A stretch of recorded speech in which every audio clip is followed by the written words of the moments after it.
आउज़ुबिल्लाहिमिनश्शैतानिर्रजीम बिस्मिल्लाहिर्रहमानिर्रहीम। मेरा नाम है मोहम्मद वैस। मेरे चैनल का नाम है स्काई इमिग्रेशन कंसल्टेंट्स। इस वक्त मेरी वीडियो देख रहे हैं मेरे YouTube channel Sky Immigration Consultants और मेरे Facebook page Sky Immigration Consultants पे।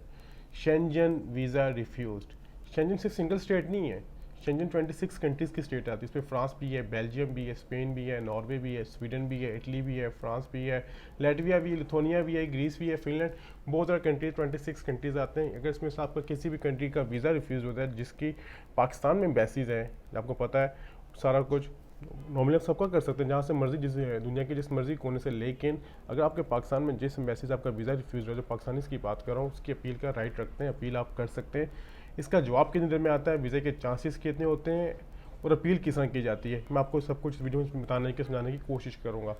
सबसे पहले तो आप ये चीज़ अपने जहन में एडमिट कर लें कि लोग अक्सर पूछते हैं कि अपील पे चांसेस कितने होते हैं। मैं बात क्लियर कर दूँ, चांसेस 50-50 होते हैं। अब ये सवाल आता है कि मैं 50-50 क्यों कह रहा हूँ, वो इसकी वजह ये है कि जब आप न्यू फ्रेश एप्लीकेशन करते हैं तो इसमें आपका जब वीज़ा रिफ्यूज़ होता है तो आपको क्या पता होता है कि आपका वीज़ा रिफ्यूज़ हो जाएगा, क्योंकि आप तो ये एक्सपेक्ट कर रहे होते हैं कि आपका वीज़ा ग्रांट हो जाएगा, लेकिन अनफॉर्चुनेट वो रिफ्यूज़ हो जाता है। रिफ्यूज़ होने की वजह होती हैं, वो जो नॉर्मली चल रहा है एक रेगुलर एक होता है, वो आपके होते हैं सर्कमस्टेंस। यानी पॉइंट नंबर 10 3 हो गया, 13 हो गया कि आपके सर्कमस्टेंस क्लियर नहीं, आपके डॉक्यूमेंटेशन वेरीफाई नहीं हो रहे, ये सारा कुछ। अब आपको पता है कि आप जनरल विजिटर हैं, आपके पहले ट्रैवल हिस्ट्री भी है, अगर ट्रैवल हिस्ट्री नहीं है तो आपके बिजनेस है, आपकी जॉब है, आपके फैमिली है, आपके XYZ कुछ ऐसी चीज़ें जो आपके टाइज एंड सर्कमस्टेंस शो कर रही है अपने होम कंट्री के साथ, उसके बाद भी आपका वीज़ा रिफ्यूज़ हो रहा है तो आप उसकी राइट ऑफ अपील रखते हैं। मुख्तलिफ कंट्रीज़ का मुख्तलिफ है, जैसे मैं बात करता हूँ स्वीडन की, ठीक है। कुछ कंट्रीज़ ऐसी हैं जो अपील के पैसे भी चार्ज करती हैं, और कुछ कंट्रीज़ ऐसी हैं जो फ्री ऑफ कॉस्ट करती हैं, जो आपने 80 यूरो एम्बेसी की फ़ीस सिंगल एंट्री के लिए पे की है तो उसमें आपको राइट ऑफ अपील भी देती है। जब आपका काफ़ी लोग कहते हैं जी हमें राइट ऑफ अपील नहीं होता, अपील का समझ नहीं आती क्या करना है सारा कुछ। जब आपके पास रिफ्यूज़ल आता है ना तो उसके पीछे चीज़ें लिखी होती हैं सारा कुछ, कि आप अपील कैसे कर सकते हैं, कहाँ करनी है, कैसे करनी है, XYZ सब कुछ मैंशन होता है। अब जिस मिसाल में करता हूँ हंगरी की, अगर आपका हंगरी का वीज़ा रिफ्यूज़ हो गया तो आपको इसके पाकिस्तानी 34 से 35,000 जो यूरो के रेट के मुताबिक पे करने पड़ते हैं, और आपको इसका जवाब विद इन 4 to 6 मंथ्स में वो लोग देते हैं।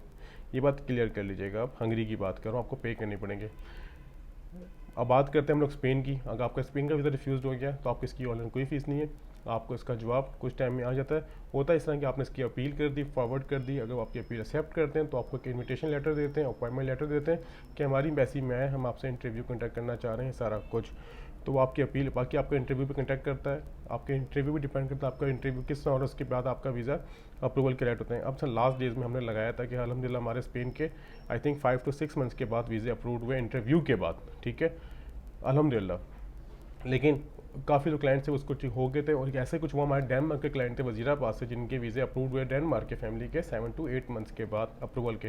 यानी इसमें कहने का मतलब ये कि कुछ इसमें टाइम पीरियड स्पेसिफिक नहीं कि आपका वीज़ा कितने अर्से में अप्रूव होगा, कैसे होगा, सारा कुछ, ये सारा कुछ क्लियर हो गया।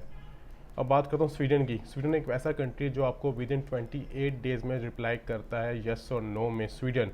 लेकिन स्वीडन की वीज़ा रेशियो देखिए उसकी इतनी अच्छी वीज़ा रेशियो नहीं है, क्योंकि ज़्यादा वो स्टडी वीज़ा ही देता है। फ्रांस की बात की जाए तो फ्रांस का ये होता है कि आपको जो वीज़ा अपील रिफ्यूज़ हो जाता है तो आप उसके राइट ऑफ अपील रखते हैं, और आपको इसकी अपील ईमेल भी करनी होती है, डॉक्यूमेंट्स पोस्ट भी करने होते हैं। यानी ज़्यादातर कंट्रीज़ ऐसे हैं स्पेन को छोड़ के जिसके आपको डॉक्यूमेंट्स ईमेल भी और पोस्ट भी करने पड़ते हैं उनकी होम कंट्री में, सारा कुछ। बात आते हैं जवाब कितने अरसे में आता है, कोई स्पेसिफिक टाइम नहीं है, आपको 3 to 5 मंथ्स लग सकते हैं जवाब आने में। आपको ज़रूर जवाब आता है, अगर वो आपकी अपील अप्रूव करेंगे या नहीं करेंगे इस बारे में कोई पता नहीं, लेकिन आपको वो जवाब लाजमी देते हैं, लेकिन देर सवेर हो सकती है इसमें। लेकिन मैं आपको रिकमेंड करता हूँ, अगर कभी आपका वीज़ा रिफ्यूज़ हो शेंजन का, तो आप इसकी राइट ऑफ अपील रखते हैं और इसकी अपील करें भी। अपील से ये होता है कि अगर आप दोबारा कभी केस अप्लाई करेंगे तो आपके सर्कमस्टेंस स्ट्रॉन्ग शो हो जाते हैं, क्योंकि जब आपको पता होगा इसमें एप्लीकेशन पे पूछा जाता है कि आपके लास्ट 3 ईयर्स में क्या बायोमेट्रिक हुए हैं, आप यस और नो करते हैं। जब यस करते हैं अपनी डिटेल देते हैं सारा कुछ, मेरे फ़लाँ कंट्री को हुआ था, फ़लाँ डेट को रिफ्यूज़ हुआ था। तो शेंजन स्टेट नॉर्मली बेसिकली एक ही है, ठीक है, उनके आपस में सबके रवाबित होते हैं, वो आपको देख सारा वेरीफाई कर लेते हैं कि इनके पहले बायोमेट्रिक हुए या नहीं हुए, तो क्यों हुए थे, किस पर्पज़ के हुए थे, इन्होंने क्या किया था, किस कैटेगरी के लिए अप्लाई किया था, आफ्टर रिफ्यूज़ल ने अपील की थी नहीं की थी। यानी मेरा कहने का मतलब ये है कि अगर आपका कभी शेंजन का वीज़ा रिफ्यूज़ हो तो आप उसका राइट ऑफ अपील रखते हैं, वीज़े के चांसेस भी होते हैं। आप ये नहीं कह सकते कि अगर अपील आप नहीं करेंगे, लेकिन होता है, मैं रिकमेंड आपको इसलिए कर रहा हूँ कि अगर आपका वीज़ा रिफ्यूज़ होता है, जब अपील करते हैं तो आपके नेक्स्ट एप्लीकेशन में बहुत ज़्यादा ये फ़ायदेमंद साबित हो सकती है। तो ये थी आज की इन्फॉर्मेशन आप डिस्कस करना चाह रहा था शेंजन रिफ्यूजल एलिमेंट। उम्मीद करता हूँ सारी इन्फॉर्मेशन क्लियर हुई होगी, आपको समझ आई होगी। आप दोबारा मुलाकात होगी बहुत जल्द कोई नई इन्फॉर्मेशन के साथ। खुदा हाफिज़।